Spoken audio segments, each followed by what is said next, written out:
What does it mean to open someone's heart? I'm not talking about open heart surgery over here. What does it mean to open up your heart? Pasuk says in this week's Parshas Eikev, "V'hayim shemo tishmu al mitzvosai." Talking about listening to the mitzvahs. Asher anoichi mitzvah eschem hayom, that I commanded you today. La'ava es Hashem Elokeichem la'avda b'chol levavchem b'chol nafshechem. To love Hashem with all of your heart and with all of your soul. The Gemara in Rosh Hashanah and Yud Ches quotes Rabbi Meir, who said, two men, they go to their bed and they both equally suffer with the same illness. Two men, they stand before a court to be judged for the same capital offense. One gets up from the bed, one doesn't. One escapes death, one doesn't. Why did one get up, one doesn't? Why did one escape death and the other didn't? Comes along the Gemara, it says, one prayed and was answered, and the other prayed and was not answered. Why is that so? Because one of them prayed with his whole heart, and he was answered. The other one didn't pray with his whole heart, and he wasn't answered. Comes along Rabbi Galinsky and says Rabbi Meir didn't find any other reason. Maybe one had more sins and the other had less. Maybe one had more merits, the other one had less. But no, it all depends on one thing. Kavana, the intention, when they daven. Did they daven with the whole heart or not? That's the only thing that matters over here. You see, it all comes back to the heart. The Gemara in the Darim on Daf Mem teaches us that whoever visits the sick causes him to live, and whoever doesn't causes him to die. That's because someone who visits someone who's sick, he gets compassionate, empathetic. And then he begs from the depths of his heart that Hashem should have mercy on this sick individual and heal him. If he doesn't visit him, even if he davens for him in the house, his tefillah won't be as heartfelt, and it won't have the desired outcome of the sick person living. And he was going to cause the patient to die. Rav Moshe Feinstein Zatzal has an interesting tshuva, the Zigros Moshe, about could you fulfill your obligation of Bikur Chol and visiting a sick person if you don't actually go there, but you just call him? Nowadays, if you do a video, right, it works, but it's not preferable. The same thing with consoling a mourner, Nicham Avelim, right? Going to a Shiva house, preferable you go there. Same exact idea. Why? Because what? It's not preferable. It's preferable to go there. Why? Based on what we just said, when you go there, you really see the entire state of the individual. That will cause you to daven more, number one. Number two is you could help the sick patient if it's on the phone. What are you going to do? When you go there, you could tidy up, you could give him food, you could give him water, you could bring him the balloons, the flowers, etc. You could do something. So, anyways, we're not learning the halachas of Bikor Cholim and Nichem Avelim, but it all comes back to the heart. You'll feel it more, you'll see it more. This is why the Chazal say that you don't visit someone sick in the beginning of the day, because the patient tends to feel better after a good night's sleep. So since the person doesn't see the sick person, the visitor is not going to see the sick person at the height of his suffering, his prayer won't come from the inner part of his heart, and it won't be as effective. The Shir Hashirim Rabbah in the Aleph Lamed says that one time there was a couple from Sidon, and they were married for 10 years and they were unable to have children. Infertility.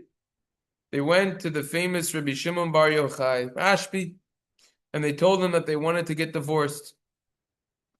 And Rashbi told them,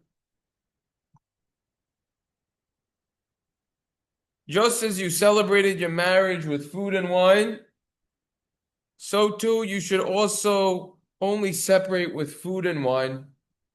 That's what he told them. So they got everything prepared.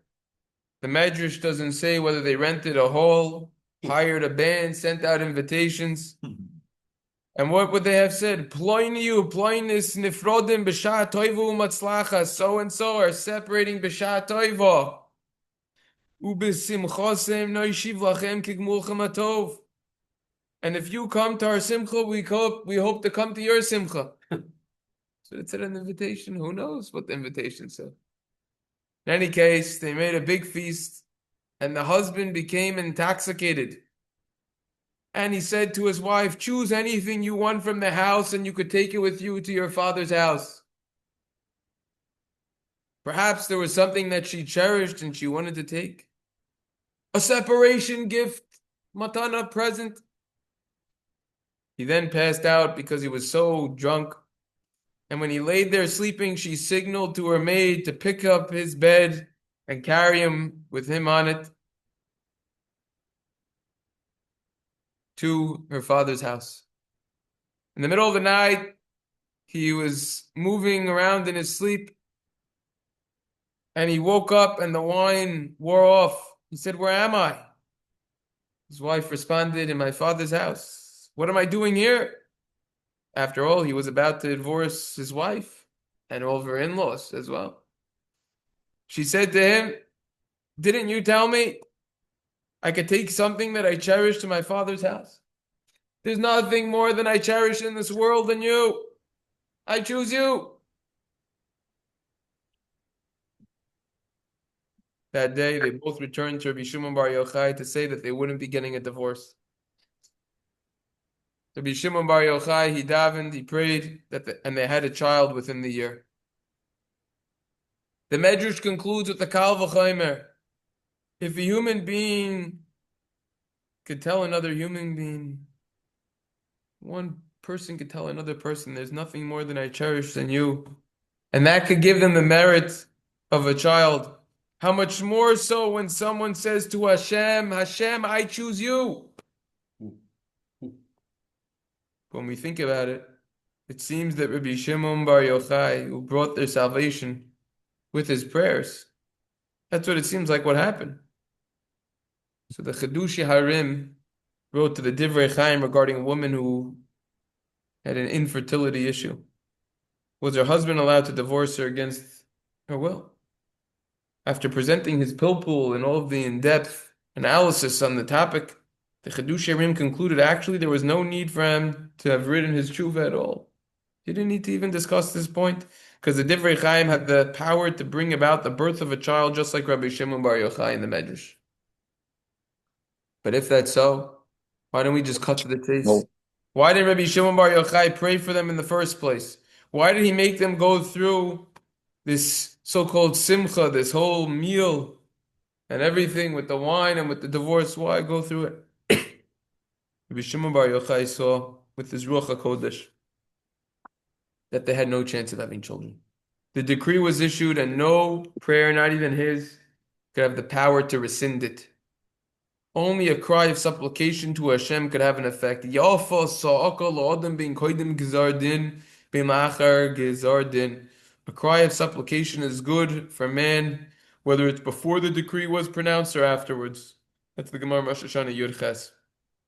A sa'aka, a cry, is more than a prayer, explains the Sfas Emes. A cry with all of your heart comes from the depths of the heart, as the Zohar says. But how does a person get to that point? How does a person dig deep to be able to cry out from the depths of his heart?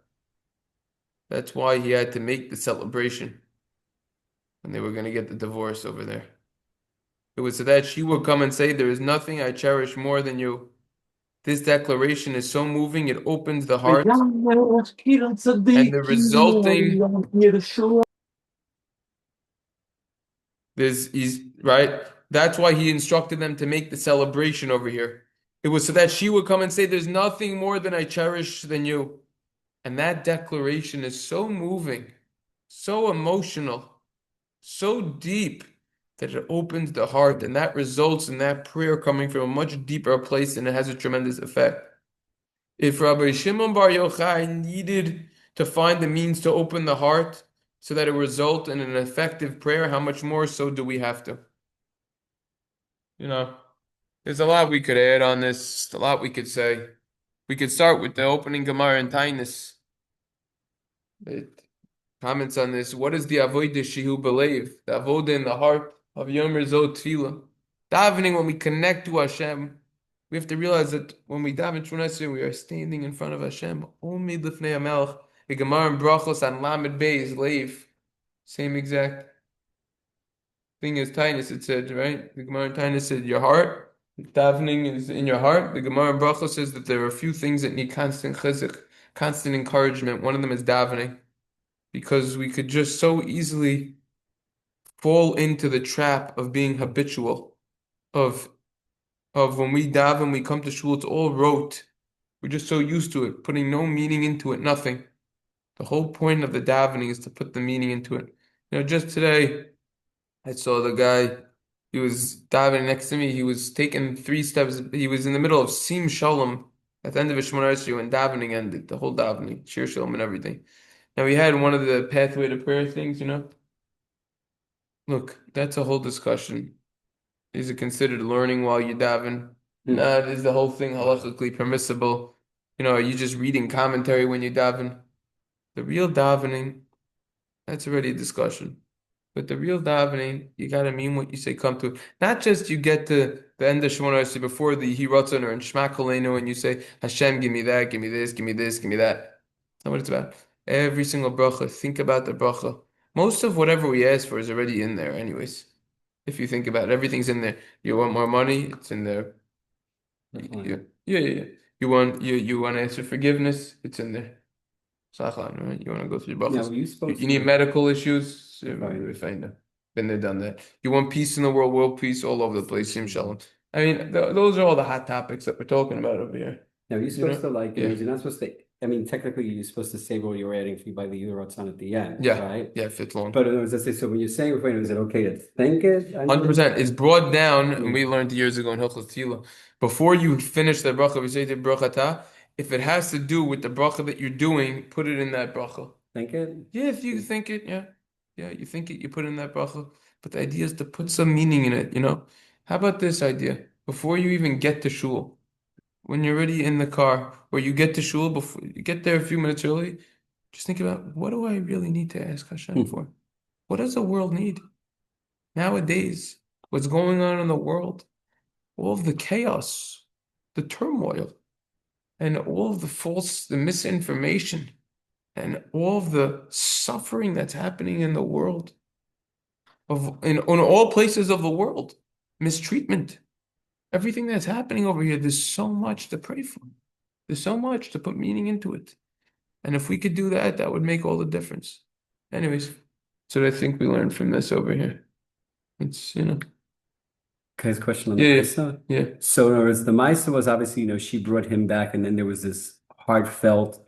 But what did that have to do with Shimon ben Yochai? That's what I'm not following. In other words, he couldn't get it done before, but now that there was more of a love between the two. Yeah, and their prayers contributed also. Oh, their prayers contributed also. Yeah. They davened, so that helped. Exactly. Because the new love. Okay. Let me ask a question. I think the answers should be obvious. You have a tremendous Talmid Chacham. Guy knows a boatload of information. He knows 500 times more than the average Orthodox Joe. Right? And he davened.